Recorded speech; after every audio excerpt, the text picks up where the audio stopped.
Every single day I see posts of people saying day one again, meaning they're back to day one of quitting drinking. And I see these posts over and over again, and I recognize them because I used to post those things as well. When I was stuck in my alcohol addiction, I was constantly having that day one of sobriety, like, okay, I'm never going to drink again. But then in a few days or a few weeks or a few months, I was back at it again. The reason that it's so difficult for people to quit drinking alcohol and they have those day ones over and over again is because of what's going on in the brain when we have an alcohol addiction. What's happening is that the brain has been changed, and so on some level, it's mistakenly equating it to a survival need. So when somebody abruptly quits drinking, even if they really want to and they're really tired of the problems alcohol is causing in their life, their brain thinks differently, essentially. And on some level, it's mistakenly equating alcohol to a survival need, and when it no longer has something it thinks it needs to survive, it starts to crave it and desire it more.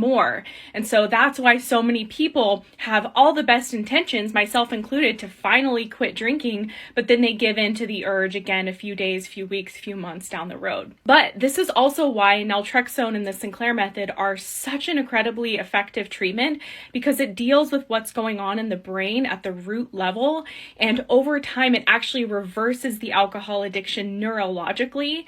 And I'm a success story of this treatment, and I can tell you I've seen it do the same for countless others over the years. But what happens is people's brain essentially gets restored back to the state it was in before they had an alcohol use disorder. For me, it just felt like my brain was free again. I wasn't thinking about drinking anymore. I felt like I did before I had developed an alcohol addiction.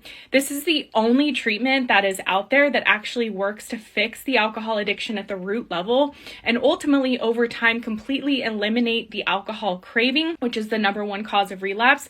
And it actually also allows people to keep alcohol in their life if they want to. They can drink in moderation following this treatment protocol over time. It's not a quick fix, but it allows them to get to a place where they can really be a moderate drinker because, again, it's fixing the root cause of excessive drinking, which is inside of the brain. There's so much more I could say, but you can learn more about this treatment with my other videos or the link in my profile. If you're struggling today, hang in there. There are more effective options for treating alcohol use disorder today than ever before.